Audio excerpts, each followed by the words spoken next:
Aí, pessoas, mais um diário de bordo, cá estamos, eu e você. Hoje eu tô nessa manhã fria, chimarrão na mão, mais uma vez corrigindo provas, final de semestre. E eu tô aqui hoje para falar de uma coisa muito básica na vida de um professor, que é a avaliação, as provas.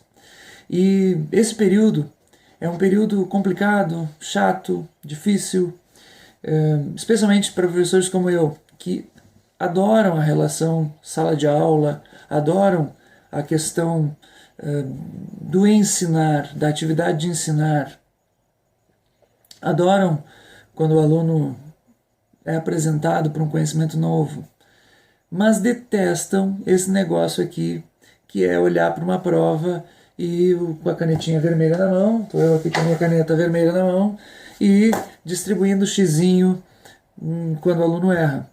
E infelizmente eles erram bastante. Então, assim, 5 dicas eu vou dar aqui sobre correção de prova dissertativa, especialmente dissertativa. Também serve para as objetivas, algumas delas. Bom, primeira dica: professores. Quando você vai corrigir uma prova dissertativa, corrija questão por questão. É óbvio que você vai fazer isso. Mas a mesma questão em todas as provas, antes de pular para uma segunda questão. Então você vai pegar a questão número 1 da prova do Joãozinho, da Mariazinha, do Rogerinho, do fulaninho, do fulaninho, do fulaninho. E vai corrigir uma questão só. Por que isso? Isso eu aprendi há pouco tempo. A gente acha sempre que eu já leciono há 12 anos e acho que sabe tudo, mas alguém me sugeriu isso. Na verdade, quem me sugeriu isso foi uma professora, que agora não vou lembrar o nome, não vou lembrar, mas uma diretora, trabalha na direção de ensino da Ubra Canoas. Ela deu uma capacitação sobre questões de padrão dissertativo, questões dissertativas de diferentes padrões, digamos assim, relacionado muito à prova ENAD, e ela nos deu essa dica e eu passei a experimentar. E realmente é fundamental. Por quê? Porque você firma os critérios. Os seus critérios, eles ficam mais firmes. Você consegue ter mais nítido na sua mente aquilo que você quer. E ao mesmo tempo consegue aquilo que você quer em termos de padrão de resposta. E ao mesmo tempo você consegue corrigir mais rápido. Eu achava que não ganhava velocidade, mas ganha-se muita velocidade e ganha-se eficiência. Então, a primeira dica é essa: corrija uma questão, depois a segunda questão, depois a terceira questão, em todas as provas. Bom, segunda característica, segunda dica, melhor dizendo: depois de corrigir um tempo as provas, cerca de 30 minutos, uma coisa que eu faço, e para mim funciona muito bem: depois de uns 30 minutos, faça algo que você gosta. Vá fazer alguma coisa diferente. Eu, por exemplo, leio. Pego aqui um livro, pego o Game of Thrones, que eu não paro de ler. Aliás, paro de ler. Já faz tempo que eu estou parado. Agora eu estou chegando no final. Mas difícil, nesse período de final de semestre, você ler, por incrível que pareça, sendo um professor. Então interrompa. A segunda dica é: interrompa o que você está fazendo, fazer provas, corrigir provas, para ler ou para fazer algo que você gosta, que não tem nada a ver com as provas, que não tem nada a ver com a sua matéria, porque isso vai te fazer respirar, e é importante respirar, ainda mais depois de ler algumas coisas que são muito boas, mas depois de ler algumas outras que não são nada boas aqui nas provas dos queridos alunos. Terceira dica: devolução de prova. Entregue as provas. Eu sei, alguns fogem disso, como o diabo da cruz, mas a devolução de provas, com correção da prova, ela te dá legitimidade.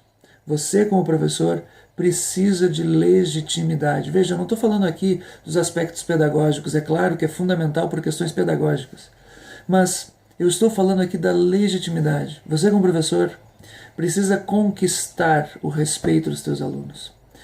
Infelizmente, o sistema educacional brasileiro é caótico e ele não te dá essa autoridade, essa liderança de mão beijada. Você precisa conquistar. Os alunos precisam te respeitar, em primeiro lugar, pelo teu conteúdo e, segundo, pelo teu compromisso. E o aluno entende esse compromisso. Quando você corrige uma prova na frente dele, ele passa a entender o que você queria dele. E aí você não entra em choque. Por mais que alguns se fiquem conformados com a questão da nota, eles passam a entender e não mais se chocar contigo. Eles passam a entender teus critérios. Com critérios você ganha aquilo que Max Weber chama de legitimidade racional. Então faça isso, corrija a prova para os seus alunos, ou faça algum trabalho em que eles mesmos sejam convidados a corrigir essas provas, comparando as respostas com os colegas, e aí depois você auxilia nesse trabalho com a correção. Essa é a terceira dica. Quarta dica: caso você faça essa correção em aula, e na aula eu deixo uma aula só para correção, eu não me preocupo com conteúdo, eu me preocupo em corrigir a prova. Você faz o seguinte: no meio da sua correção, vai acontecer algum questionamento. Provavelmente, ao menos nos alunos do direito, isso é muito comum. E quando o aluno questionar questionar o tipo de critério que você utilizou, o padrão de resposta, se eles peguem todos esses questionamentos e deixem para o fim. Especialmente quando é aquele questionamento do tipo: professor, acho que o senhor errou no cálculo, e você pode errar. Ou acredito que o tipo de resposta seria diferente, enfim. Deixe para o fim. E no final da sua explanação, chame cada um desses alunos. Permita que eles cheguem até você para que você possa abertamente, francamente, dizer para eles o que eles erraram.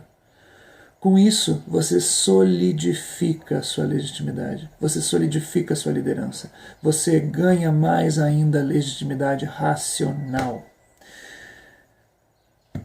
E não atrapalha a correção dos outros, o que é fundamental. Você precisa, naquele momento de correção, ser rápido não, mas ter uma continuidade, ter um fluxo de correção. Até para que os alunos que têm dúvida apenas em uma ou duas respostas, que eles não percam tempo ali com um questionamento que não chega ao fim. Quinta dica: inconformidade de critérios. Depois que você explicou francamente para o aluno, muitas vezes pode acontecer de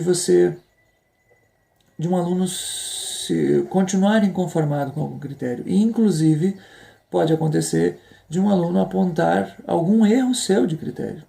E você pode estar errado. Acredite, você muitas vezes estará errado. Já aconteceu inúmeras vezes de um aluno mostrar para mim que o critério que eu tinha adotado não era o melhor. E ainda por cima, questão que você faz e que tem, por exemplo, questões de múltipla escolha em que você errou em uma das alternativas, em que você acabou colocando ambiguidade no seu enunciado. Isso acontece. Nós temos que todos os semestres elaborar muitas e muitas provas. Isso naturalmente acontece porque a gente erra, a gente é humano. E aí eu te digo o seguinte: tu não é um super professor. Tu precisa criar um mecanismo, e essa é a quinta dica, de assimilar os seus erros, de modificá-los, de corrigi-los. E se você traz o aluno para que esse aluno que percebeu, de um modo inteligente, mude a tua percepção e auxilie na correção da prova, isso é fantástico.